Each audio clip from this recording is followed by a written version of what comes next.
Olá, no ar mais uma edição do nosso Sala de Entrevistas. Muito obrigado mais uma vez a você que acompanha a programação da TV Primavera de Criciúma. Há praticamente um ano eu entrevistava o pastor Narciso, o Narciso da Harpa, como é conhecido aqui na nossa região e também em todo o Brasil. E eu já brincava na abertura do programa lá do ano passado que o Narciso ele é diferente de fato, porque ele muda completamente a logística do programa, o posicionamento das câmeras, o meu posicionamento no estúdio. E hoje, novamente recebendo a visita dele, aqui em nossa região, todas as igrejas, ou a maioria das igrejas protestantes, cristãs, evangélicas, estão recebendo a visita do Narciso. E claro que eu fiquei sabendo que ele viria aqui à nossa região e já providenciamos o seu retorno ao Sala de Entrevistas. E eu vi que você é um homem de cumprir a sua palavra, pastor. Porque o senhor falava assim, quando eu voltar, voltarei aqui, pode agendar. Voltou à região sul e está aqui de novo na TV Primavera. Obrigado pela sua vinda aqui. Amém, muito obrigado, meu irmão. Satisfação, uma alegria poder voltar aqui. O bom filho a casa retorna, não é? É verdade.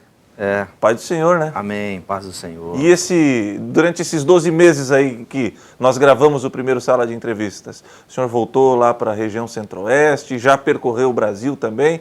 Como é que foi esse um ano aí longe do sul de Santa Catarina? Rapaz, depois disso foi tanta coisa, hein? Né? Tive uma turnê no Rio de Janeiro, tive uma turnê em Rondônia, tive uma turnê no Pará, enfim, várias apresentações em Brasília, em Cuiabá, enfim, meu Deus, loucura total. Graças a Deus. E vem anunciando as boas novas do Evangelho aí por esse mundão de Deus. Através da música sacra. E funciona? Tem funcionado muito bem.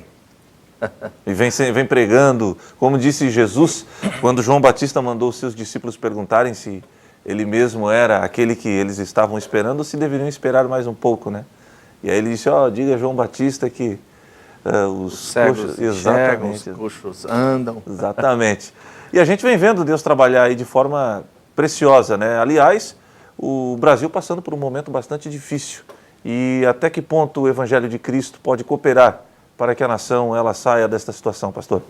Então, eu acho interessante que quando a Bíblia fala em 2 Crônicas, capítulo 7, versículo 14, se o meu povo, que se chama pelo meu nome, interessante que não é outro povo, se o meu povo, que se chama pelo meu nome, orar, se humilhar, né, se arrepender dos seus maus caminhos e buscar a minha face, então eu ouvirei dos céus, perdoarei os seus pecados e sararei a sua terra.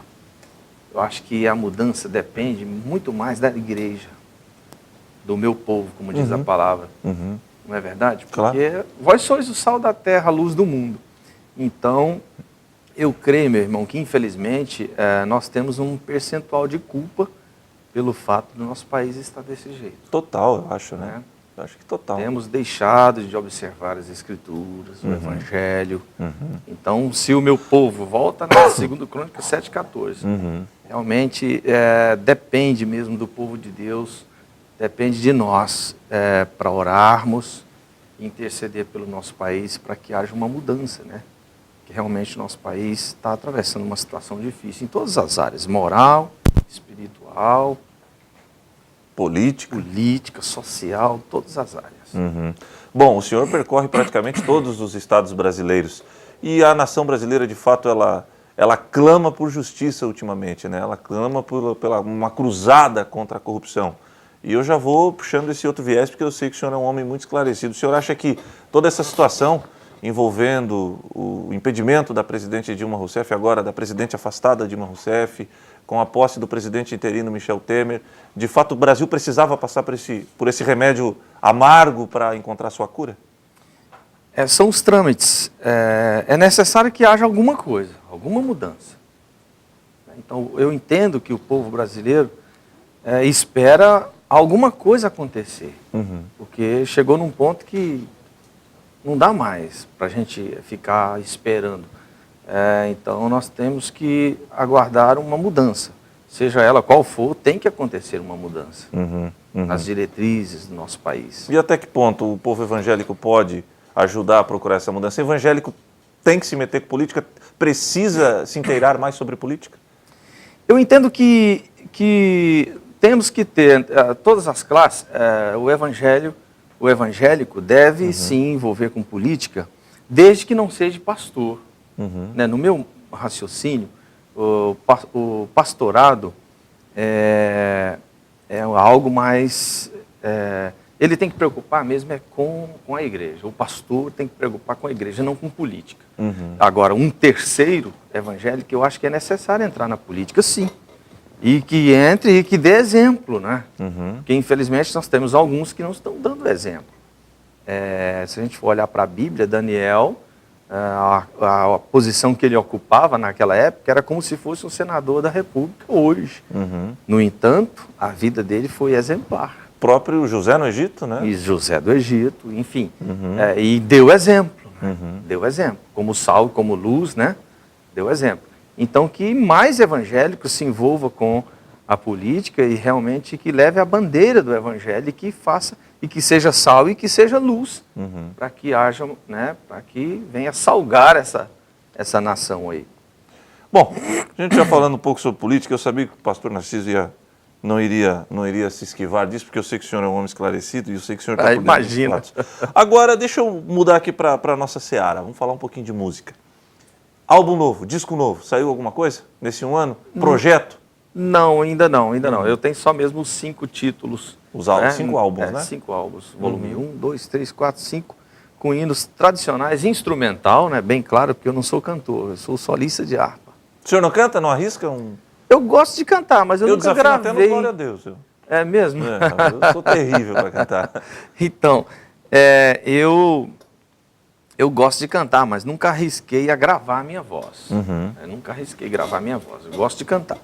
E quando toca harpa, é possível um acompanhamento vocal na harpa ou a harpa é um instrumento diferenciado mesmo? Ele tem que ser tocado para ser apreciado? Não, é possível a harpa no canto, porém como introdução e como contracantos, não no sentido da melodia total da música, né? Por exemplo, a harpa faz a introdução, a partir do momento que entra o canto, aí ela só fica como base e aparece em alguns intervalos. Eu estava procurando alguma coisa no YouTube, pastor, sobre músicos que operam a harpa, né? Que conseguem tocar esse tipo de instrumento.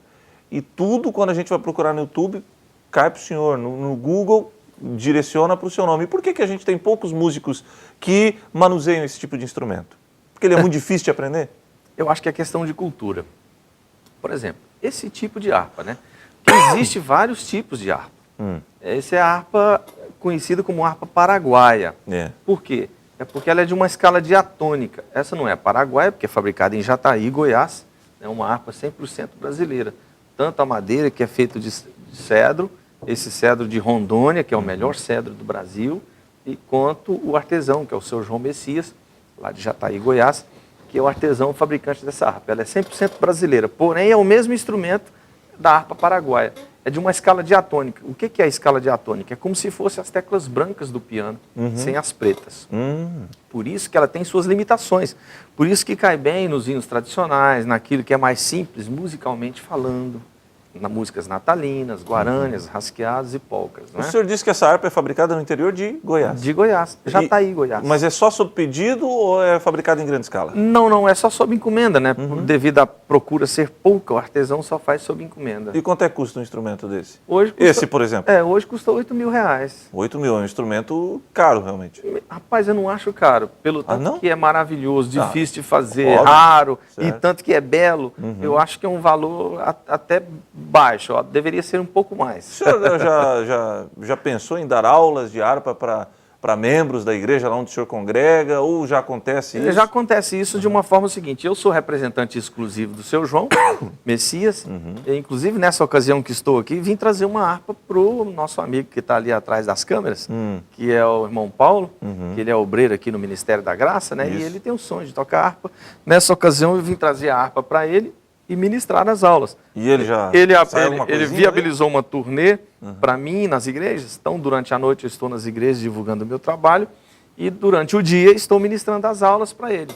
E ele já está dando os primeiros passos. Sai um barulhinho ali. Sai, já está pegando firme já na primeira música. Já saiu da fase de exercício, ou seja, ele já saiu do prezinho, já está no primeiro ano. Que bom. Agora é uma questão de prática, né? O cidadão precisa praticar, é isso. Essa é a palavra mágica para qualquer coisa para o ser humano, prática. Pratica pra gente então. Bora lá? Eu quero um tradicional com... da harpa. O senhor sabe que eu sou assembleano, né? Então você vai gostar desse aqui, ó. 200 da harpa cristã. Mano.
Sensacional. Sensacional. É lindo Amém. demais. Glória a Lindo, Deus. lindo. Mas eu vou fazer o seguinte, intervalo comercial e daqui a pouco nós retornaremos aí com o segundo bloco do nosso Sala de Entrevistas e eu já tenho uma pergunta, não vou nem deixar engatilhada que é para ele não pensar muito, é depois do intervalo comercial.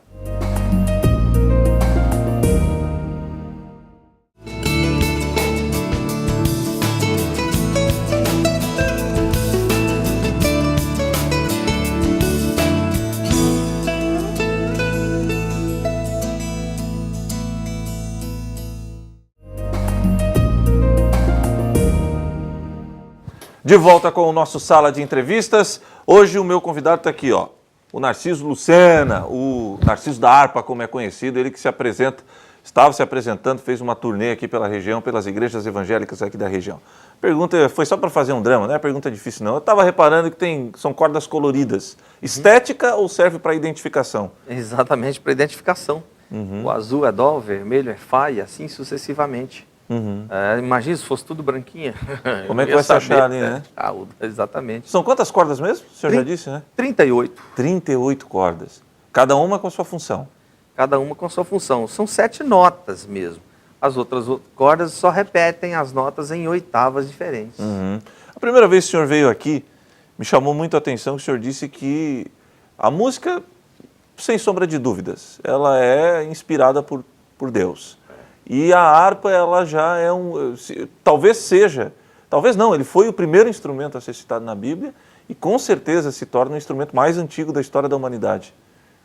Me chamou bastante atenção, inclusive fui pesquisar algo sobre isso, e não há um instrumento sequer que possa ser cogitado ter sido criado antes da harpa. Então, pois é. Há anos, né, vem cantando. A Bíblia fala sobre isso e na segunda página da Bíblia, Gênesis capítulo 4, versículo 21, a Bíblia fala assim: o nome do seu irmão era Jubal, este foi o pai de todos que tocam harpa e flauta. Claro que até então a flauta é de bambu, né? Hoje existem vários outros materiais, mas a flauta também inicial é de bambu, assim como a harpa também, até hoje é madeira, não mudou nada, é pau e corda. Bom, existem escavações hoje em Israel, já há algum tempo, não sei, a poucos quilômetros de Jerusalém, de ruínas que tudo indica que sejam as ruínas do castelo do rei Davi. Mas, por enquanto, não encontraram nenhum vestígio de uma harpa, enfim. Era um instrumento, na época, completamente diferente desse instrumento de hoje, pastor? Com certeza. Não sei se dá para a câmera pegar aqui. Aqui tem o fabricante assina aqui embaixo. Lá na marca, lá, o pessoal já está indo buscar. Pode ir falando, pastor. Então, o fabricante, o seu João Messias, ele assina aqui embaixo, mas ele coloca o símbolo aqui de uma harpa primitiva, exatamente. Certamente era assim, algo menor, com certeza. Então, ela tem um formato praticamente de um garfo, né? Essa parte que parece um U, ou um V, né, vamos dizer assim, é onde é a caixa acústica, né? E tem as cordinhas para dar a sonoridade.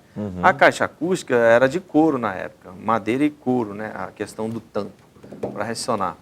E isso, ao longo dos anos, ela foi ganhando mais contrabaixo, ó. Então, no início, era só algumas cordinhas assim, né? Então, realmente, ao longo dos anos e dos séculos, ela foi ganhando mais contrabaixo, ganhando mais corpo, caixa acústica com mais sonoridade. Ela foi aperfeiçoando, mas o princípio ainda continua o mesmo, pau e corda. Legal. Ele é um instrumento 100% artesanal. Esse aqui é 100% artesanal. E no mundo, a harpa, qual seria o país que ela teria uma maior difusão? Existe isso? Então, esse tipo de harpa é no Paraguai. Paraguai? Por isso que é citado como harpa paraguaia. O Paraguai ele acaba exportando para o resto do mundo. É cultura, exatamente. É cultura no Paraguai a harpa. Assim como no Brasil, toda casa tem um violão e quase todo mundo arranha um pouquinho, no Paraguai é a harpa. Quase toda casa tem uma harpa. E você vê criança de 8, 10 anos. O senhor sabia que se chegar na Europa e falar aqui, o cidadão tem um violão brasileiro, é motivo de respeito, porque o brasileiro tem essa característica de fabricar os melhores violões. E é o que acontece com a harpa no Paraguai, então. Exatamente, a harpa no Paraguai é uma cultura. Toda casa tem uma harpa e quase todo mundo toca. Tá bom. O que o senhor vai tocar pra gente agora aí? Rapaz, eu vou tocar um hino que eu Qual é? gosto demais, 187 da harpa cristã, Mais Perto, Meu Deus de Ti. Mais perto? Vamos lá.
que esse hino atrai tanto o senhor? Hã? Por que esse hino atraiu tanto o senhor? O senhor gosta tanto desse hino? Por quê? Rapaz, eu não sei explicar por quê. Pela unção, pela a letra, mais perto, meu Deus, de ti. Eu, como sou nascido e criado no Evangelho, fui criado nesse ambiente de música sacra, né? Pela sacracidade desse hino, pela inspiração. É um dos meus preferidos. E quando a gente viaja, se aprofunda, medita nas letras dos hinos da harpa, e nós confrontamos as mesmas com hinos atuais, que estão sendo compostos aí, hinos comerciais, porque hoje já não se fala em cantor evangélico, se fala em artista gospel. Há uma diferença muito grande, pastor, há uma preocupação nesse sentido? Então, eu sou um defensor da harpa cristã, não sou contra os cânticos novos, sou contra engavetar o inário. No nosso caso, harpa cristã, porque é da minha denominação, mas todas as denominações têm o seu inário e os hinos, na maioria deles, 80% dos hinos são os mesmos, né?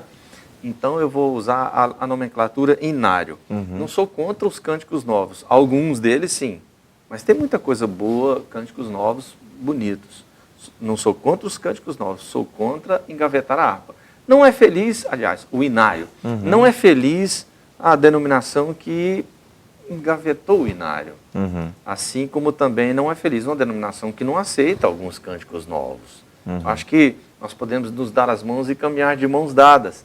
Deus é tão maravilhoso. A questão do gosto musical, no Salmo 150, quando a Bíblia fala, louvai o Senhor com a trombeta. Ora, trombeta fala de alarido, de som forte. Isso. Mas ele não parou por aí. Louvai o Senhor com a harpa. A harpa é suave. Louvai o Senhor com a flauta. Louvai o Senhor com a dufes. Bateria, instrumentos de percussão. Muito bem representado pela bateria hoje, percussão, enfim. E ele cita vários instrumentos. E ele termina o salmo dizendo, tudo quanto tem fôlego, louve o Senhor. Eu entendo que quando o salmista está falando ali de vários instrumentos, ele não está falando dos instrumentos em si, e sim, ele está falando das várias formas que temos de louvar a Deus. O bom do reino de Deus é isso, é a multiforme graça, multiformas. Deus é tão maravilhoso, se o cara falar assim, não, eu não gosto de banana maçã, tem banana nanica, tem banana prata. Ou seja, eu entendo que os diversos gêneros musicais é uma forma de atender o gosto musical de todos. Deus ama tanto o homem que nos dá essa diversidade, né? Vamos dizer assim, 2 gêmeos gerados no mesmo ventre não confere a impressão digital. Não, cada um é um. Então Deus respeita muito essa individualidade de cada ser humano. Por isso que tem diversas formas. Então, não importa a forma, presta atenção nisso, não importa a forma que você está louvando a Deus. O que importa é que isso seja sincero da sua parte. Saia do coração. Do coração. Qual que é a melhor maneira de louvar a Deus? É com a música A ou o estilo de música B? Não. A melhor maneira de louvar a Deus é com o coração. Não adiantaria nada eu estar tocando uma harpa, um instrumento 100% bíblico, sacro, se eu não estivesse louvando a Deus com o meu coração. E assim sucessivamente. Então, os gêneros musicais é só para atender os nossos gostos musicais. Agora, a música como ferramenta, ela é de Deus. Como assim? Dó, ré, mi, fá, sol, lá, si. É a matéria-prima da música. Todos os gêneros musicais, o conteúdo é esse. O que difere uma música da outra são as combinações dessas notas, mas todas as músicas que existem no mundo, o conteúdo é esse, 7 notas musicais. Então, isso é de Deus. A ferramenta que Deus criou, as 7 notas musicais, é de Deus. Então, a música, como ferramenta, ela é de Deus. Agora, a mesma faquinha que você pica a cebolinha do almoço, você pode matar alguém. O que eu quero dizer? A sua música está edificando ou está matando? Aí é que está. Então, nós como cristãos, nós usamos essa ferramenta para o louvor e a glória do Senhor e para a edificação. Então, é só você analisar. Se a sua música não estiver edificando, é só uma análise particular. Tá bom. O nosso tempo está acabando e eu quero mais um hino. Vamos lá. Quantas bênçãos?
Amém. Pastor Narciso, muito obrigado por ter Amém. vindo aqui à TV Primavera. Eu que agradeço e eu gostaria de aproveitar o espaço desse instrumento de divulgação da Palavra de Deus, desse meio de comunicação, e agradecer o pastor Sodré, mandar um abraço para ele, que me acolheu com muito carinho aqui no Ministério da Graça. Pastor Sodré, Jesus disse que aquele que der um copo d'água a um dos meus pequeninos, a mim fizesse. Quanto mais, meu irmão, meu pastor querido, o que o senhor tem feito por mim aqui nesse lugar, me recebeu, me acolheu com muito carinho na sua igreja. Enfim, um grande abraço, Deus abençoe a todos aqui do Ministério da Graça e dessa rede de TV. Tá bom. Obrigado, Narciso. Sala de entrevistas será reapresentado na quinta-feira, às 8h30 da noite. E, claro, você, depois que o programa for ao ar, você poderá assisti-lo através do nosso canal no YouTube, se quiser fazer até o download. E a gente disponibiliza ele para você, não tem problema nenhum. Enquanto vai subindo os caracteres, vamos de hino aí. Um abraço. Até semana que vem. Tchau.